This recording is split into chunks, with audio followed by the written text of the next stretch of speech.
I'm not going to sit here and tell you what the dark web is, as you already know that, and that's why you're here. So I'll get to how I got myself onto it, and how it has changed my life for the worse. I used to tell people I was tech-savvy and knew all I needed to know about the internet. But curiosity can take you to places you should never go. I craved attention online and loved talking to strangers. The fact that you could be so open and honest, being the real you without judgment, was what made it so fun. In my actual life, I kept myself to myself. I was single, I had a few close friends that shared similar interests, but online is where I felt most comfortable.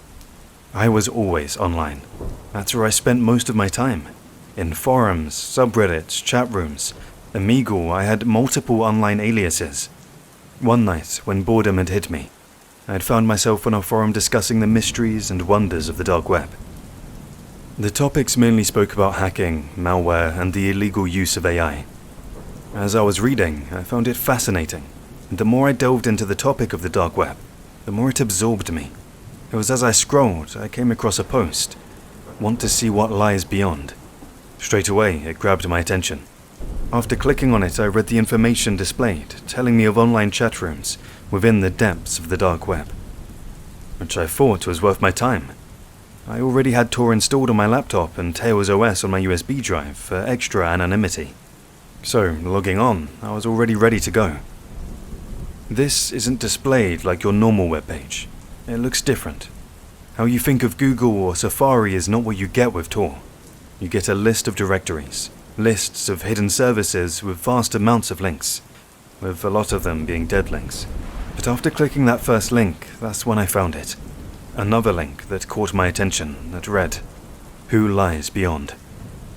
As I clicked it, a new page popped up containing a block of text that looked like nonsense. Random letters and symbols. But I recognized it as PGP encryption. Not stopping there, I tried to continue. It took me a good hour to decrypt the message, and inside was a single URL.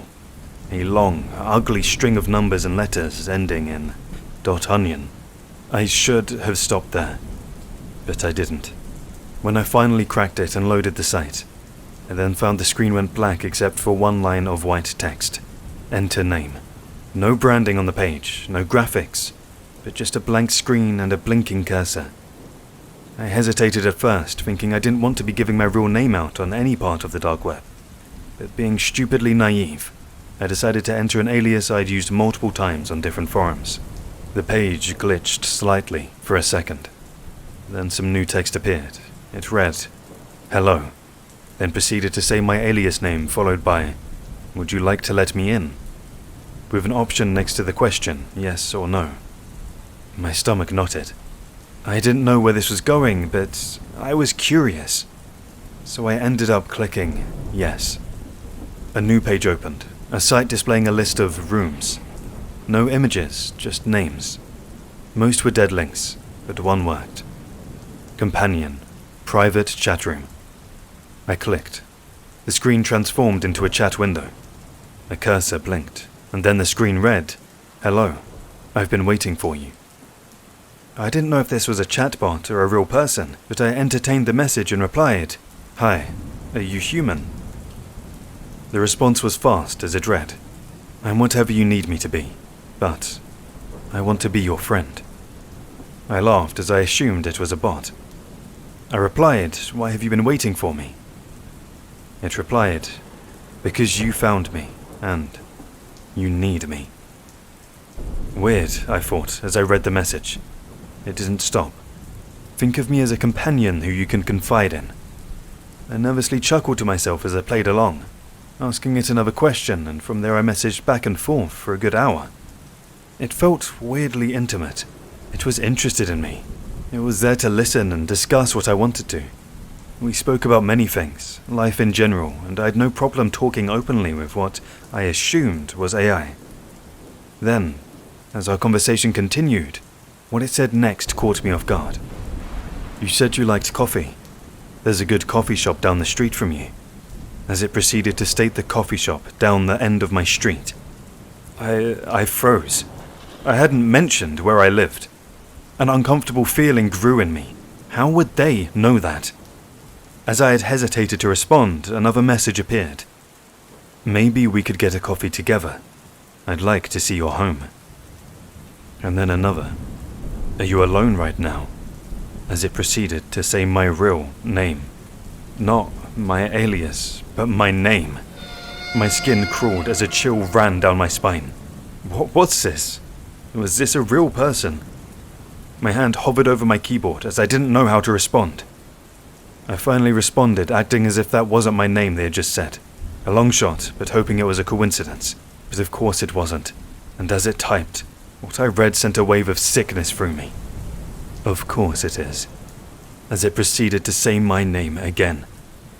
The look on your face says it all. The look on my face! I felt the fear build inside me as I looked at the camera on my laptop. They could see me. Don't look so scared. Thank you for letting me in. In a panic, I typed back, "Fuck you," before closing the link and slamming down my laptop. I sat there for a while, thinking things over in my head, trying to rationalize everything. But the fact someone was on the other side of that screen and knew my name and where I lived was haunting. With me finding that link, with me perusing to dig deeper, I had opened the door for them. The next day is when it began. My phone pinged as I woke up to multiple emails. New login from unknown device. First my Facebook, then all my other socials. Looking at my profiles, all my images had been replaced by a blank avatar, and my bios changed to 3 chilling words. I'm still here. I felt physically sick as panic surged through me. Whoever it was had access to all my information and not just my socials as the chilling realization hit me. What else did they know? And my question was answered when I received a text that my PayPal had also been accessed. I spent all day trying to initiate damage control, changing passwords, adding more security measures, and running malware scans on my devices. The following day, the same thing had happened again. Everything was compromised. None of my passwords were changed. I still had access. Whoever was doing it was toying with me and letting me know they could access my accounts at any time.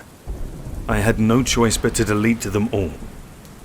That night, as I slept from the exhaustion of the events that day, I woke abruptly to the sound of my apartment buzzer ringing. It was the dead of night, and as I stared at the intercom I pushed to answer. There was silence on the other side. As I rushed to my window to look outside, I looked down and at first couldn't see anyone. But as my eyes traveled the street, that's when I noticed the dark hooded figure standing in the alleyway across the street, seemingly facing my apartment. Running to grab my phone, within seconds of my return, they were gone.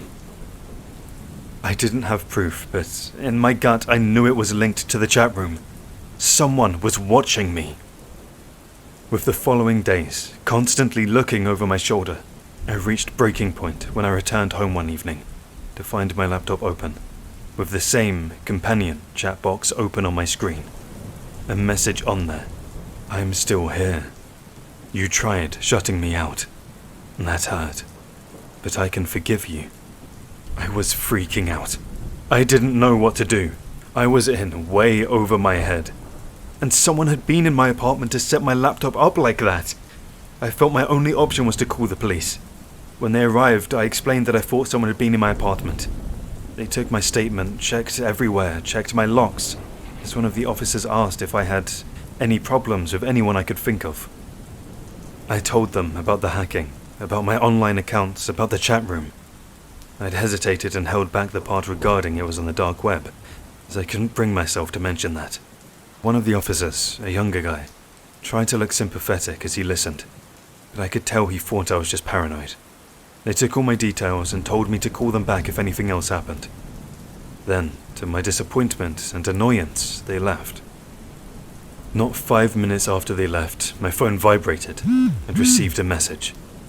Don't call them again. They knew. I was being watched. Besides myself, I decided to take my laptop, pawn it, get a new phone, changing my number and cut my online access.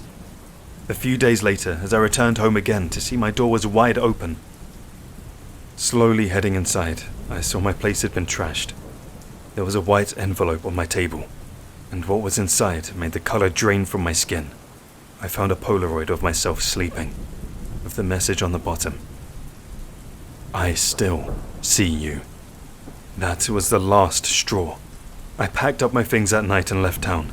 I moved 3 states over to where my sister lived. I stayed with her whilst I managed to find myself a place.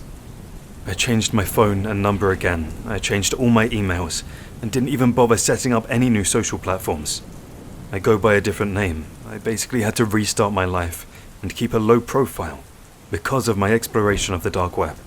I gained myself a stalker of the dark web, and that is something I hope no one else has to experience. Although it's been 5 months since the last haunting ordeal. No more messages, no more hacks. I thought it was all over, but I may be being paranoid, but the last few weeks I've been seeing the same hooded figure around. At first, I thought it was nothing, but everywhere I go, I seem to see them. Never their face, but they seem to be everywhere I go, like they're watching me. I can't be sure it's them, but I feel like it's only a matter of time before they find me, if they haven't already.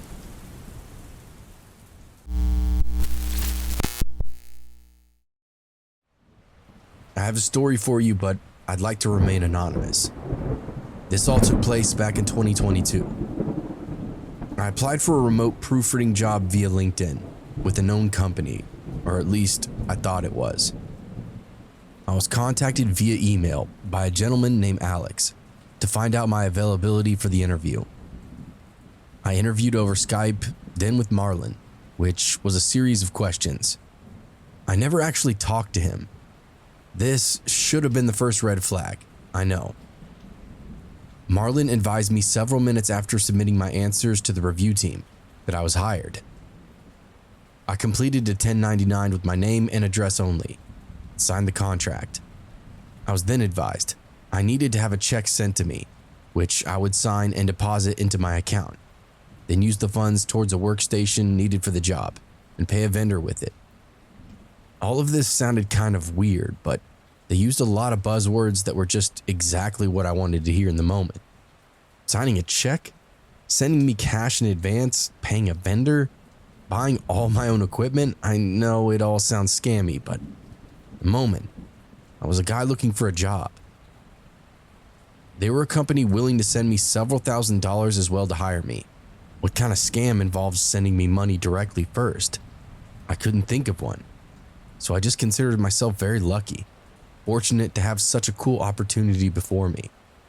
But alas, here I am, submitting my own personal horror story. The $3,000 check from the company showed as available in my personal checking account right away. So I relied on the bank to see what the funds were available and thought they could be used. I was asked by the vendor, whose name was Kim, via text to make payments in increments to equal the $3,000. 2 were made through Zelle in the amount of $500, each to an individual, then 1 through Venmo in the amount of $1,000 to another individual. I did not know either of them personally. I know what you're all thinking. How could you be so stupid? This was money that simply appeared in my account. I thought this was simply some kind of protocol for the company to get me integrated. Everything seemed official, and there was company money in my account, or so I thought. So it all seemed very legitimate. And on top of all of that, when someone hands you money with instructions, you simply do what you're told. Otherwise, it's theft. Know what I mean? Once the money showed up, I felt like I was on the hook. Otherwise, I'd be in some form of trouble. I knew the money from the $3,000 check was not my own, but I thought I could pay the remainder of what was due to the vendor from that check and still have existing funds that were already in my account. If I knew the funds were not yet available, I would have never made any further transaction. This all took place over Labor Day weekend in 2022. So what happened is this. Because that money was so new to my account, it was technically still pending. So all the funds that I paid from my account were actually my own cash, not from the $3,000 that was holding. All good, I just figured I'd do a swap and let the new cash fill in more what I was shelling out for my savings. I received a call from the bank the day after Labor Day, advising me that the check was fraudulent, There was no hold placed on the check.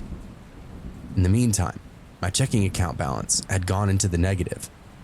I was advised by them not to communicate with any of the individuals involved and to immediately file a police report, which I did that day. The $3,000 was now null and void, and on top of that, I'd sent out every dime that I had to these vendors and then some. This was turning into a dark, hopeless situation. I received an email from Alex and a text from Kim about sending the rest of the funds, and the workstation to be shipped to my home address. Needless to say, I did not respond to their request, nor did I hear from them again. I kept all the correspondence and filed reports with several agencies. I'm employed full-time and was in the midst of trying to earn some additional income during some hard times, particularly while COVID was still rampant. I failed to recognize the signs of a scam and was caught in a weak moment because of the day of my interview. I was late to my grandmother's birthday. So I took my new hire as a good sign. It made me sick to be taken so advantage of by people from this seedy side of the web, especially when I'm just trying to do right by my family in a world without a lot of work. My wife and I are a one-income household. She is disabled, still in the process of applying for federal benefits. I was trying to do what I could to make ends meet. This really hurt us. The whole situation still has us very upset. It makes me feel especially like a failure after all this time. I need to reach out to 988 as the situation has been very traumatizing. I also had taken some time off from my job after it took place. I have anxiety and depression for which I'm treated, which obviously had worsened since this event occurred. For people that this has happened to, there is no form of relief, only brutal, blistering shame. All we can do is hide it. God forbid someone find out that I've been swindled, and then I have to explain that I'm both naive and penniless. The agencies that I filed the report with either did not contact me back or they were unable to help me. I was beyond defeated and had very dark thoughts after this realization. I really only saw one way out. Thankfully, I was brought back to my senses and have then just done my best to deal with the situation itself. I followed up with the police and they were really unable to do anything further for me. Just continued to advise me that I need to contact Attorney General's office, which I had already done that. I tried working with my bank, but they informed me that since Venmo and Zelle activity was initiated and authorized by me, the dispute claims for both were denied. Evidently, there's some kind of regulation known as Reg E that does not provide protection for consumers in the event of authorized payments resulting from scams. Therefore, I'm shit out of luck. As far as I know, the Skype account, the Venmo account, and the Zelle account for all those individuals involved are still active. There's something especially damning about that, how no one saw any consequences but me. These people didn't lose any sleep, didn't have to run or vanish. They still use the same accounts to pull their scams. It blows my mind that there are agencies and law enforcement and tons of paper trails and evidence to back everything up. Still, they are powerless to do anything. What kind of world do we live in where people can do this in broad daylight and never ever get caught? I do not know all the steps that the police took with this issue, what protocols were followed, or if they just concluded this likely occurred overseas, as the officer who was assigned to my case had mentioned to me. I realized this situation is not as big as many of the other issues the police encounter, but I was hoping a more thorough investigation would have been concluded. Scammers therefore continue to get away with their misdeeds. I understand that there was no unauthorized activity in my accounts, and that I initiated these payments. However, I never would have done so if I knew these were fraudsters and part of some giant scam. Electronically, the funds showed up as available on my mobile app, which is misleading. If I knew they were unavailable, it would have delayed me from making any transactions until I heard back from my bank and that the check was fraudulent. I paid a heavy price for it against my better judgment, since I'm out $2,000. I've since taken additional measures and am much more cautious when applying for and researching online jobs. I was able to since find a stable and legitimate part-time position, get back on track with my life for the most part. I'd be lying if I told you this whole issue doesn't haunt me still, whenever I think about it. I've never had anything like this happen to me before. Nothing that at least doesn't involve money being sent and stolen from me. What a creative way to bleed accounts dry. All of this was digital crime. All online, of course. But there was one night in the thick of it that something happened in real life. It was after I learned the whole thing was a scam, but right before I made that official report. It was a late night for my wife and I, and even as she turned in for bed, I found I couldn't fall asleep. I toddled from the bedroom to the living room into the office before settling in a chair and just staring up at the ceiling. I was trying to clear my mind in the dead of night. And that's when I thought I heard a knock at the door. I looked down and waited. Nothing came again. I figured I was just hearing things, a symptom of my distressed state of mind.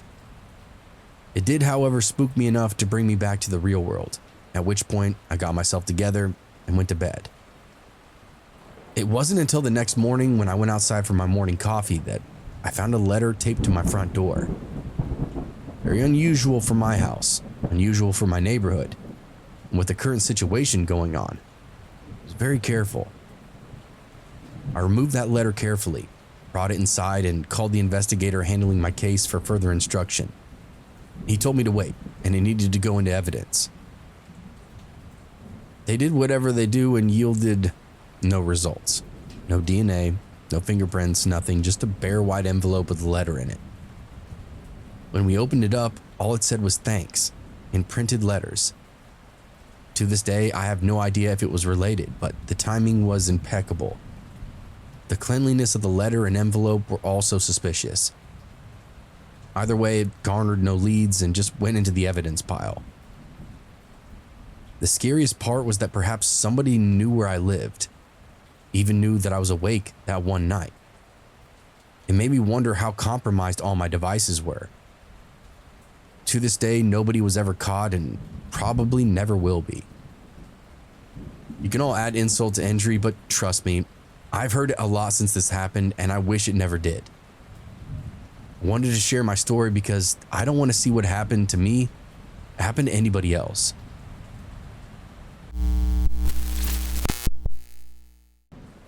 Have you ever found yourself questioning the world that we live in?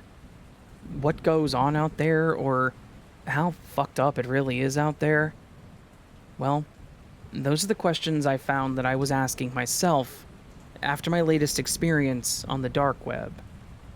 You all know what it is, so I won't bore you with explaining what that is or how you access it. But I will just let you know that there are many exaggerated stories out there, but not all of them are exaggerated. And there is genuinely some messed up things you can stumble across out there on the endless hive of links.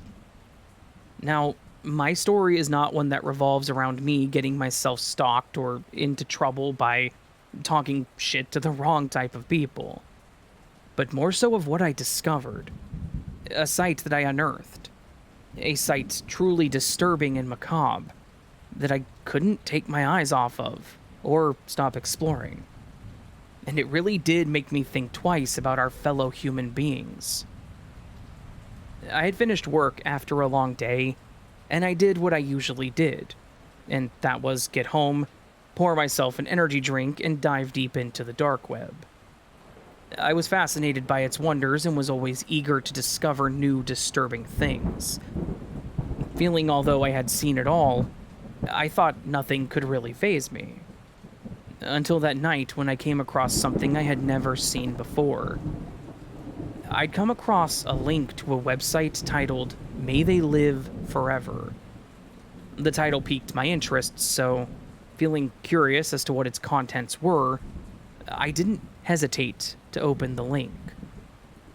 Transporting me to another page with a standard warning sign, viewer discretion, and enter at your own accord. I didn't even finish reading what was displayed in front of me, too impatient, as I just clicked to enter. That's when I was met with a sight like none other that I had ever seen, where I saw things that I didn't expect to see. I have a strong stomach, and I've seen your run-of-the-mill death videos, torture videos, and websites, etc. But this I found crazy, and that's because of what it was. I had stumbled upon a taxidermy website, but not your ordinary taxidermy. This was a website dedicated to human taxidermy. The first few images I saw freaked me out. The embalmed and preserved bodies staring right back at me through their soulless eyes. As I explored the website, it became more disturbing.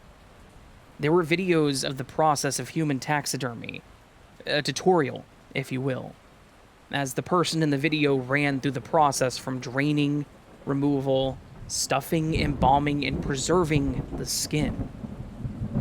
I couldn't help but watch as I viewed the organs of one person being removed from their body before the body was then stuffed with some kind of hardening foam, as it was left to settle before the skin being sewn and stitched back up before its preservation process. The more I watched, the more fucked up it became. I saw the site's owner's collection of humans they had preserved and displayed. It was like a trophy room of bodies and heads, even decapitated heads mounted on the wall. But not only that, they sold preserved humans or body parts, with the prices ranging to 500 to tens of thousands depending on what you wanted or what type of person you wanted it from. Sex, age, race, or hybrid. Hybrid.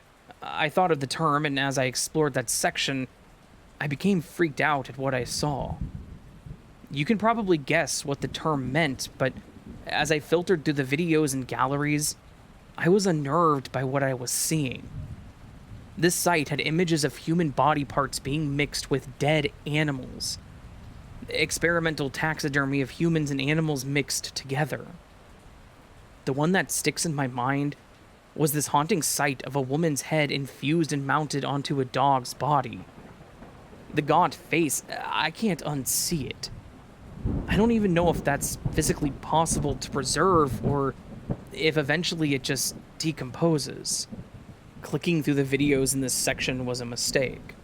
Watching how the head was removed from the woman's body, the process it went through before being mounted onto the dog's frame, was crazy as the amalgamation of this disturbing creation was being complete. The distorted voice of the taxidermist in the video sounded foreign. I couldn't place the accent, but it sounded South American. I don't know, but that was how it sounded to me. Sickened by the contents of this site, I was still transfixed, and not actually believing that somewhere in the world this was actually taking place. As I viewed the for sale section, it was crazy. Broken down into categories, this is where you could submit an order of what you wanted to buy. If you wanted a certain body part, you could order hands, legs, a human head. I thought I had seen it all, but to know there was a marketplace out there for the preservation for dead humans, and that there's multiple people out there that fund and buy these things is mind-blowing to me. I've seen a lot, but coming across that site really did freak me out because of what it was. And to realize that the world we live in is generally messed up. I know that taxidermy has been a process for centuries, but to see for yourself the process of human taxidermy is crazy. Not to mention, it has been illegal worldwide for centuries. It's safe to say there are things that happen out there in this world that are fucked up. Things even worse than what I'm telling you. I still explore the dark web in search of what else I can find that affects me. I'm addicted to knowing what goes on out there and what I can find. We really do live in a dark, strange place, and the less that you know, the better.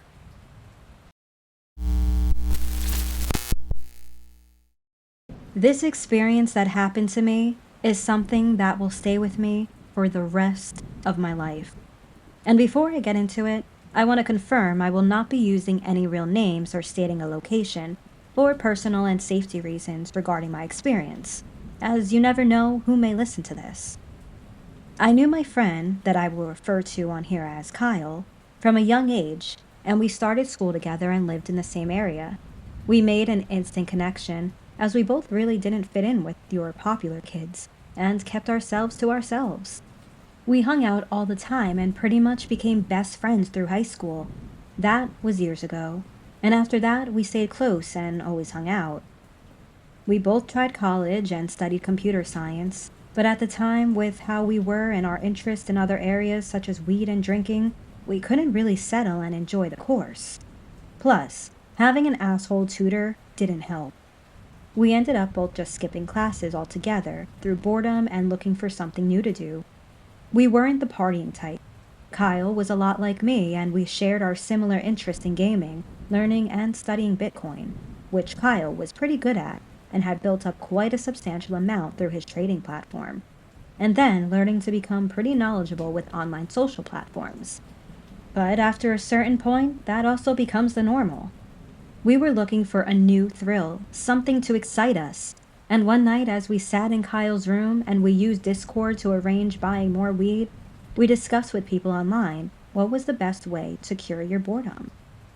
What was the best ways to find thrills online? That's when we decided to use Omegle. If you are unfamiliar with Omegle, it's an online platform where you can talk to strangers without having to register, and it will pair you up with a random person to talk to. If you get bored of one chat, you can move to the next. As we coasted through chatting to random people, we started talking to them on how we could find crazy and, well, to be honest, fucked up shit to entertain us online. As we went from chat to chat, we weren't really getting anywhere. That all changed when we stumbled upon a random guy who piqued our interest. After we asked the question on what we could find, there was a slight pause. Then, they replied, "Ever heard of Red Rooms?" Me and Kyle were not familiar with what this was. As we stated that, the guy came back with, "What about the deep web?" We both knew what this was and had heard the stories of the deep web, but never explored it. The man then laughed as if we were amateurs, stating that if we wanted to find real disturbing things on the net, then this is where we should look. But we weren't ready or man enough to do so. We left the chat having argued with the guy that he didn't even know us, or what we were so-called man enough to do. Now, to me, this didn't bother me. What the guy said went straight over my head. But with Kyle, it was different. He seemed offended by it. As if by not checking out what the guy had said that we were scared. I told him it didn't matter and to forget about it. But it was then he decided we should look for the deep web and explore it. We had obviously heard of the deep web and seen films based upon it. How you could find anything on there, from drugs, assault, torture porn, government secrets, you name it. I told Kyle that we should just call it a night as it was late, and we can look into stuff on another night. This didn't seem to register with him, as he said, fine, I could go home, but he was going to download TOR and search for the deep web, and these so-called red rooms. I hate saying it, but I didn't stop him. I decided to stay and watch what he was doing. As he downloaded the necessary software to make himself anonymous online, and just like that, we entered the deep web for the first time.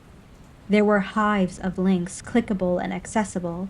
We saw a few arms dealing sites and drug trafficking sites, but nothing shocking. And after a few more clicks and the odd live stream links that didn't seem to work, or we received poor streams, we were under the impression it was all a waste of time, and at that point we gave up searching. We called it a night and I headed home and assumed that was the end of it. But after a few quiet days and not speaking to Kyle, what I thought was wrong. Late one night, my phone rang. It was Kyle. I answered, and before I could say much, he said to me, "Come round now. I found one." "Found what?" I remember asking.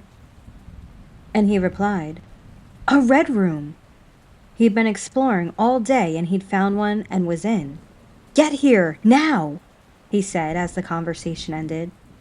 I couldn't believe he'd been exploring the deep web all this time and stuck to it. I thought we were past it and had forgotten about it. But at that point, I got myself ready and headed straight to his. As I arrived, he was home alone. He looked exhausted. He'd clearly not slept all night. He told me how he'd been doing research and he'd found the proper channels and protocols to go about finding these dark places on the deep web's underbelly. How he'd found a link that blocked him from entering with a paywall displaying a lock sign. It was then he discovered how he could pay with the crypto that he had. And that's what he did. He had paid to enter and was now inside to watch a live stream of a Red Room. The stream had not started yet and was still in the process of a countdown. As he showed me, I looked at the low-quality feed and tried to read the writing on the screen, but I couldn't, as it was in some foreign writing that turned out to be Japanese. I didn't know what the hell it said, but it had more writing below in English that said, "Susie likes her hair brushed." Strange and unusual, but that seemed to be the title of the stream. Kyle was so excited at the prospect of seeing a live stream from the deep web, but both of us were pretty much unprepared for what we were about to witness. After a bit of time waiting, the timer stopped and the screen went blank. We both stared, waiting for something. It was then a welcome message popped up and then another saying, basically to its viewers, "Enjoy the show, and feel free to engage." A stream popped up. The stream was low definition and black at first, then the quality seemed to increase somewhat. We couldn't see anything at first. We could only hear creepy, eerie music that can only be described as what you hear from an old ice cream truck or an antique music box. Eventually, a light switched on and we saw an empty room. After around a minute, we were beginning to think, what the hell is this? Then a door to the room opened. This long-haired brunette Asian woman entered the room. It was kind of laggy, but clearly live. This woman then put her hand up to the camera with the date written on it, which was the same date we were watching, and underneath that, I guess a Japanese symbol. She looked really pale and deeply sad, almost depressed.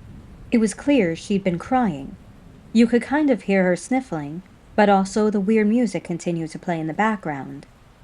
Being so transfixed by the woman, it was only then I noticed there was another person sitting at the back of the room, in the corner, with some kind of dirty cloth draped over their face. It was then apparent, when the woman turned, you could see she was clearly afraid of them and trying not to look. It sounded almost like the other person was wheezing or deep breathing.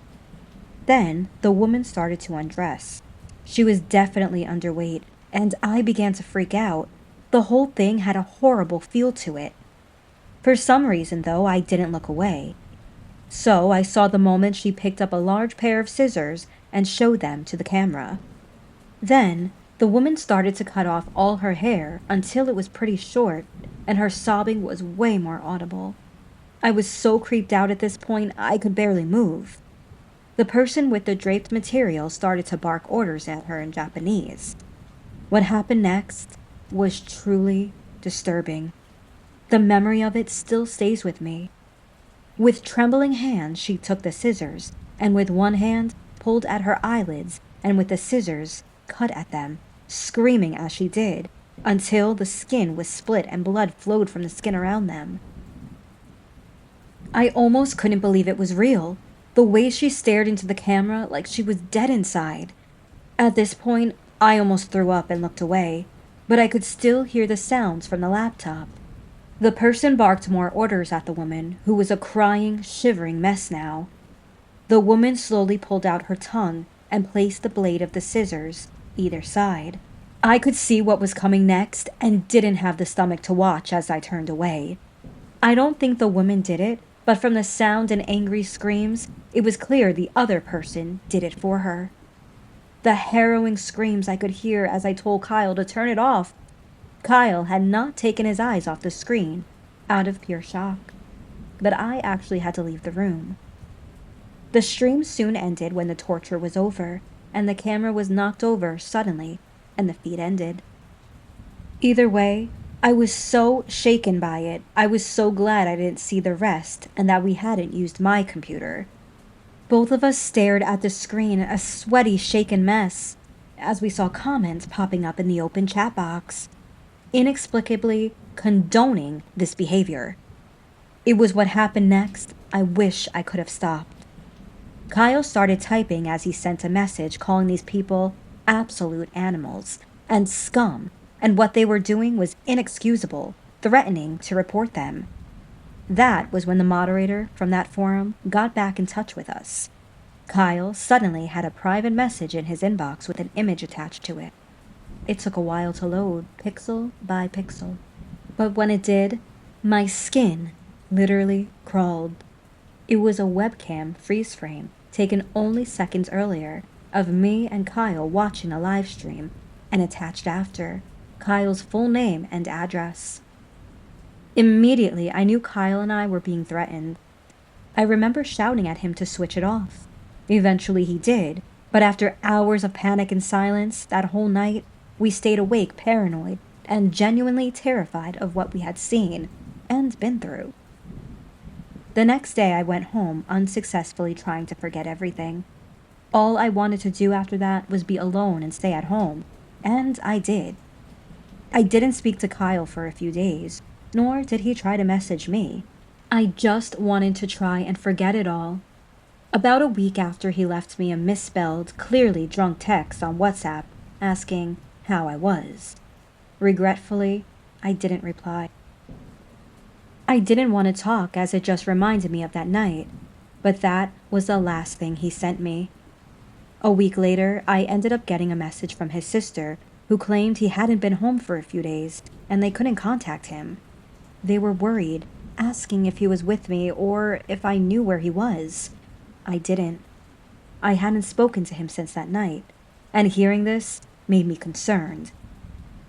I tried ringing him, but it went straight to voicemail. This worried me. I didn't know what was up, but I couldn't help but think it was something to do with what we did that night. The night passed and I couldn't sleep. Another week went by and again, none of us heard from Kyle. This had now become real and his family had reported him missing. I felt physically sick. I didn't know what to do or if I should mention about the last time I saw him. I kept quiet as I was overthinking everything and fearing for my safety too. Then, late one night at around 2:30, I receive a phone call. It's from Kyle. I answered, blurting out his name as my heart raced, only to hear static, like someone put a phone next to a ceiling fan. Then the noise seemed to get quieter, and I heard someone breathing. Something in me knew it was Kyle, so I asked if it was him, and in a voice that sounded like his but very faint, they started sobbing. I desperately tried to ask where he was, but there was no reply.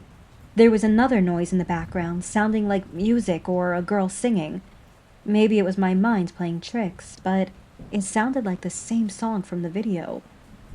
When the phone hung up, there was no way to call him back, and since that night I never received a call again, and now you can't get through to his phone. Distraught at what just happened, I told his parents about everything. I don't blame them for hating me for not telling them sooner, but I was so scared. The police ended up finding his car in the woods. His belongings, wallet, cards, driving license, all still in the car. This is still being investigated. I pray he somehow gets in touch with me, or he's out there somewhere, but a part of me fears the worst. I just wish we'd never went looking for these red rooms, and that I could turn back and stop him, and just have my friend back. I still live in fear looking over my shoulder and think about him every day. So please, whatever you do, take this as a warning, and don't mess around or even look to explore the deep web. Have you ever found yourself questioning the world we live in? What goes on out there, or how fucked up it really is?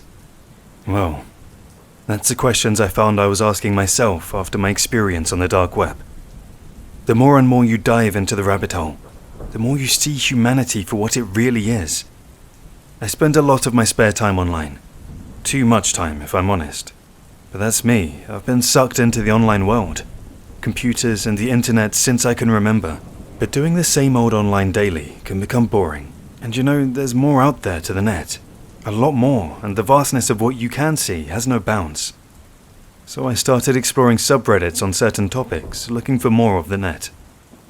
I frequented online chat rooms to discuss with communities where on the net you could find real and raw content. I didn't know exactly what I was looking for, but I wanted to see the dark side of the net. That's when I went looking for it. I'd heard the usual stories of the dark web many times. The illegal goods, firearms, drugs, stolen information, hackers, hitmen and so on. But that stuff wasn't of interest to me. As I said, I don't really know what I was hoping for, but I knew of chat rooms and streams you could come across on there, and that did interest me.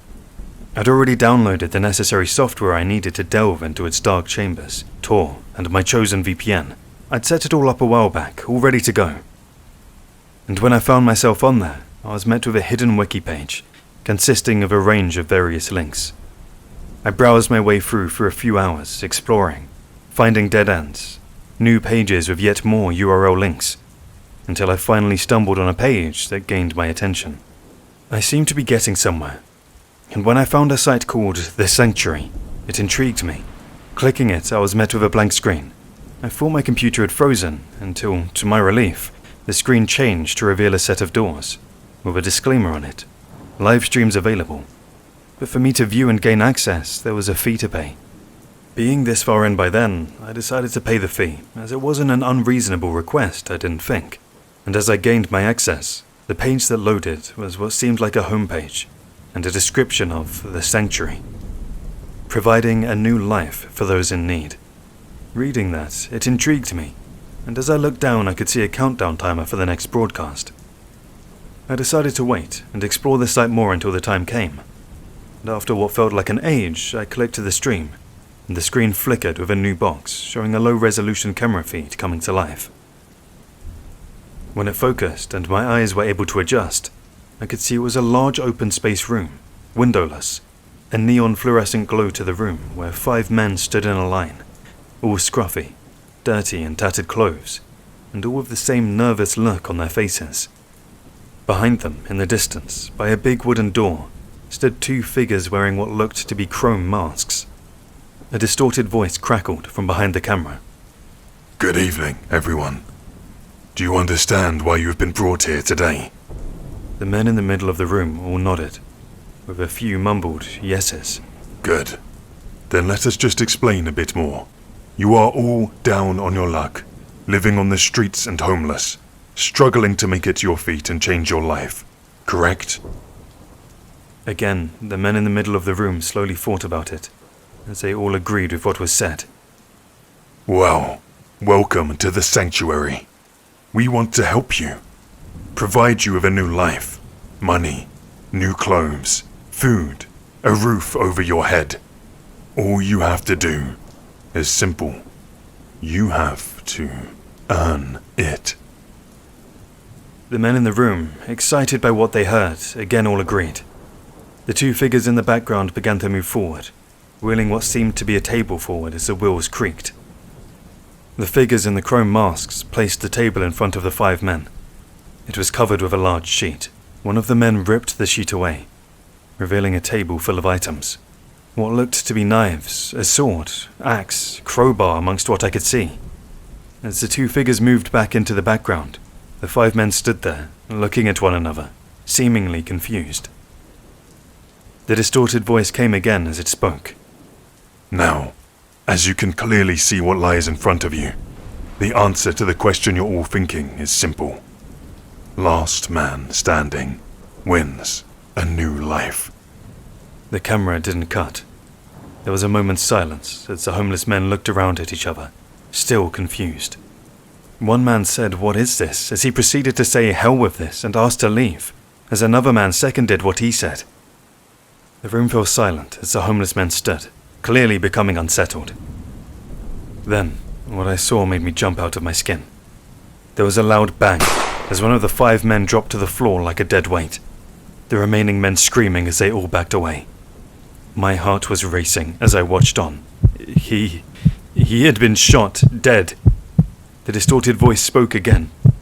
Now that you understand, again I will repeat, last man standing wins a new life. The haunting realization of what was happening hit me, as well as it clearly hit the men on stream, as what I saw next I wasn't ready for. One of the remaining men lunged for the table as he picked up the axe, swinging it viciously at the other men. Panic and screams erupted as the other men scattered, reaching for the table, trying to grab themselves a weapon and protection. It happened so fast. I saw the man wielding an axe plunge it into another man's face, as his harrowing scream echoed as he fell to the floor. Another swing of the axe down onto his head, and he fell silent. As he pulled his axe back up, swinging it relentlessly, the crowbar cracked him square on the back of the head as he fell to the floor, convulsing, as blood poured from his head. The man with the crowbar screamed a primal scream as he lunged towards the other two men who were wrestling each other with the knife. The crowbar swung viciously as it pierced through the one man's jaw. The man went to swing the crowbar again at the other guy. He was beaten to the punch as the man plunged the knife into the side of his neck, causing him to drop the crowbar as he grabbed his throat, blood gushing from his neck as he gasped for air. He fell to the floor. The man with the knife quickly stabbed him in the back rampantly, before stabbing each of the blood-soaked bodies one more time. The sweat was dripping down my forehead as I watched on in complete shock at what I had just witnessed, but I couldn't take my eyes off of it. As the last man standing stood there, covered in blood, panting, he dropped the knife, looking around as he cried aloud, the fear and relief clear to see on his face. The distorted voice branded him the winner, as it told the man to follow the masked figures behind him through the doors at the back, for his next life. Shell-shocked, the man slowly followed. I couldn't believe it. Still processing what I just witnessed, what happened next made me numb. As the man had stepped through the door, there was a deafening bang. The camera finally moved as it zoomed in slowly through the door. The man who had won was lying lifeless on the floor with a bullet hole in the back of his head. No warning, no mercy, straight up execution. The stream cut off as it displayed, next stream in 3 days. I felt physically sick as I sat there, shell-shocked for what seemed an age. I want to tell you it was all fake, staged, but it wasn't. The stream was raw, real, and inhumane. I shut my computer down after that, and just lay there, unable to sleep, as I replayed the horror over and over in my head. It took me a while to get over what I saw on that site. Well, I still think about it now. It made me see the world for what it is, a dark and cruel place. What animals would promise a better life to someone, then make them fight to the death only for it all to be lies and to execute the winner for viewers' pleasure? It showed me how sick the world can be. That was my last venture on the deep web, and since then I've never had the urge to go back. If, like me, you're looking for more, and are curious to see down that rabbit hole, I can't stop you. But please, think carefully about it. It's a dangerous and messed up place, and I don't recommend exploring it. Hey everyone. Thanks for joining us on this terrifying trip down the rabbit hole. We hope you enjoyed this chilling dark web compilation as much as we enjoyed making it. We just want to give a massive shout out and thanks to the talented group who helped make this video even better with their amazing voices. As the Raven Dreams, Booze and Booze, and Danie Dreadful, thank you all for joining in on this one with some chilling stories. Go check out their channels and give them a subscribe. You won't be disappointed. Their links are all in the description, and if you like this subject and want to hear more, check out our dark web playlist. As always, thanks for listening, and if you haven't already, like, share and subscribe, and join the Horror Motives community. Until next time, fear lies within.